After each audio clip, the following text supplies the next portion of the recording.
mina konkreetselt tean, kui ma ise siin poisikesena mängisin 5 aastat, 1940 kuni 45. Ja siis oli Kalju juba Eesti meistrivõistlustel oli saavutanud parima koha 4.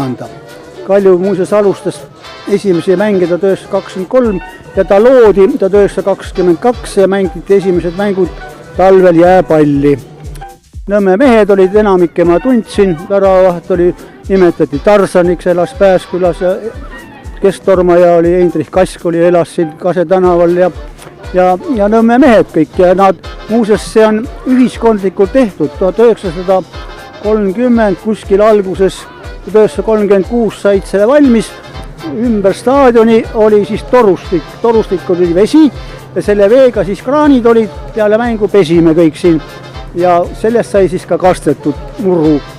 Ristakuur oli siin ja tribüünid tribüüne praktiliselt olnud, kõik seal mäeveerul olid pingid.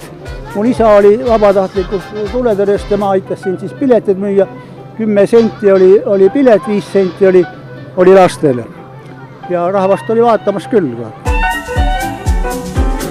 Esimene klubi president oli Konstantin Sirotkin, tema elas minu lähedal, seal Nõmme Kalju maja oli Pärnu maandel ja hiljem siis 30. aastatel tema valiti Nõmme tuletõrje divisjoni pealikuks ja siis hakkasid 2 venda Seppa Kaljut juhendama, nii et kui mina astusin siia Kaljusse, see oli 1940, olid katsevõistlused siin Hiiu staadionil, see staadion oli täpselt sama kõik, ainult muidugi viletsam, oli sõjaaeg.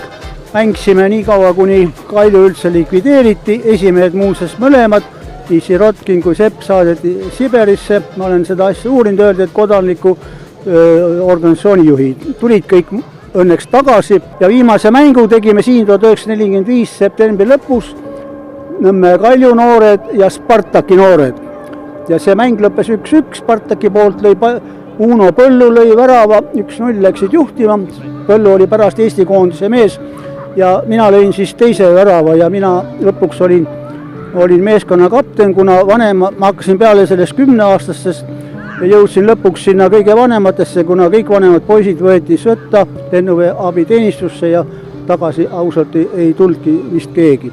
Nii et see viimane mäng siin toimus ja siis see oli Nõmme Kalju likvideeritud kuni aastani 1992, kui Eesti Vabariik tuli ja siis oli meil Eindrich Kask tore mees, oli siin Nõmme Kaljus, mängis põhikoosseisus ja temaga siis 8 läksime linna täitekomiteesse, spordikomiteesse ja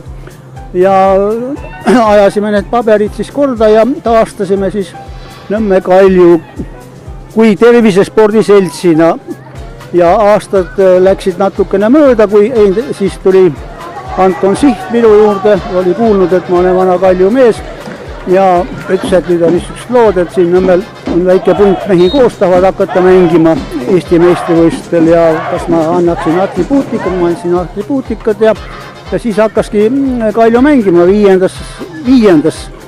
Siis läks 4., 3., siis oli Tehva ja nii nad siis Eesti meistrivõistlust mängisid kuni 2012 tulid Eesti meistriks.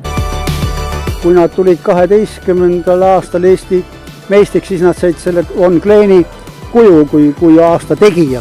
Nüüd meil novembris on Nõmme 91. linnaosa aastapäev ja järsku antakse ka, kui nad tulevad meistriks, aga kui ei tule, praegu ei tea ju. Praegu on väga põnev veel asi, väga põnev on asi. Ma olen kõik mängud siin käid vaatamas, mis Nõmmel toimub ja kutsun siin sõpru ja see on ikka närv puhkab kohe siin, jah.